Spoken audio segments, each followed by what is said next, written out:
아마 김건희 여사와 관련된 여러 가지 리스크들 사실 그동안 현 정부가 들어오고 나서부터 계속해서 반복돼서 들어서 이제 국민들 입장에서도 참 지겹다, 필요하다라고 생각하실 정도입니다.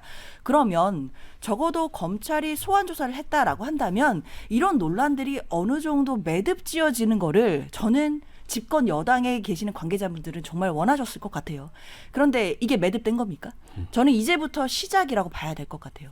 일단 조사 장소에 대한 문제가 있습니다. 경호와 안전 때문에 제3의 장소에서 했다라고 하는데요. 그러면 서울중앙지검은 경호와 안전이 형편없는 곳입니까? 그래서 야당 대표를 불렀습니까? 네. 이게 말이 됩니까?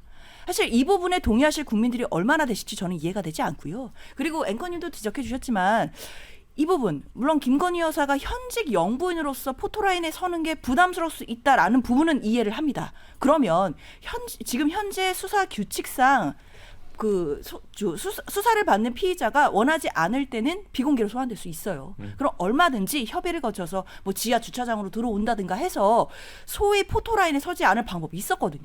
그러면 지금 수사가 한 12시간 정도 소환을 했다고 하거든요.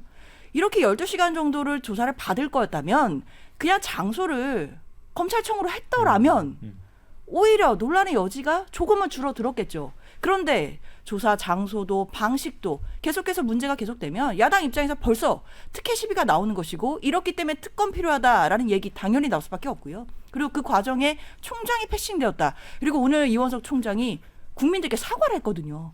법 앞에 원칙도 예외도 성역이 없다라는 원칙이 지켜지지 않았다라고 했습니다. 그러면 이 얘기를 둘러 생각해보면 서울중앙지검의 김건희 여사에 대한 제3의 지역에서의 조사 자체가 잘못됐다라는 게 깔려있는 거잖아요. 사과를 했다라는 것. 이제부터 논란이 시작된다. 이렇게 말씀드리겠습니다. 그래서 지금 이제 김건희 여사 관련해서는 민주당은 이제 특검 카드도 이제 자꾸 만지작거리고 있는 게 현실이잖아요. 그러면 이런 조사 과정에서 이게 논란을 부르는 것 자체가 나중에 이제 검찰이 어떤 식의 결론을 내더라도 이게 형식에 있어서 약간 좀 공감을 사지 못하면 제대로 사실은 검찰이 결론을 내도 이런 거 오히려 부담되는 경우도 있지 않아요? 오히려? 그렇죠. 예. 정말 이창수 중앙지검장이 똥볼을 세게 찼습니다. 제가 솔직히 좀 말씀드릴게요. 이게 평론을 이게 아주 멋지게 하면 재미가 없습니다.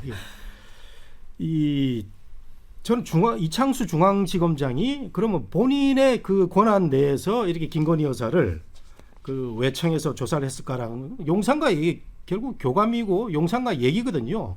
그리고 누굴 패싱시켰냐? 검찰총장을 패싱시켰냐? 이거 정말 잘못된 겁니다. 장윤주 변호사가 정말 점잖게 이렇게 비판하셨는데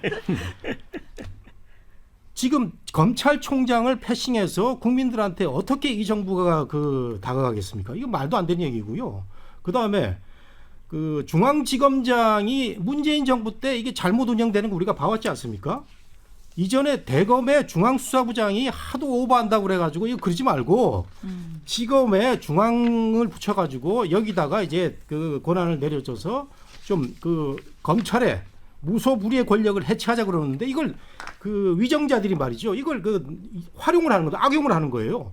검찰총장이 이제 그 말을 안 들으니까 그럼 중앙지검장하고 내가 거래를 해야 되겠다. 이 문재인 정부 때 있었고 용산에서 만일 이번에 이런 은밀한 내막이 있었다면 정말 잘못된 거고요. 우리가 인터넷에서 네티즌들이 뭐라고 그러냐면 검사들 비판할 때 개검이라고 그럽니다. 저는 한마디로 이번 두 가지 문제 외청에서 은밀히 조사한 거 검사 하나만 하고요.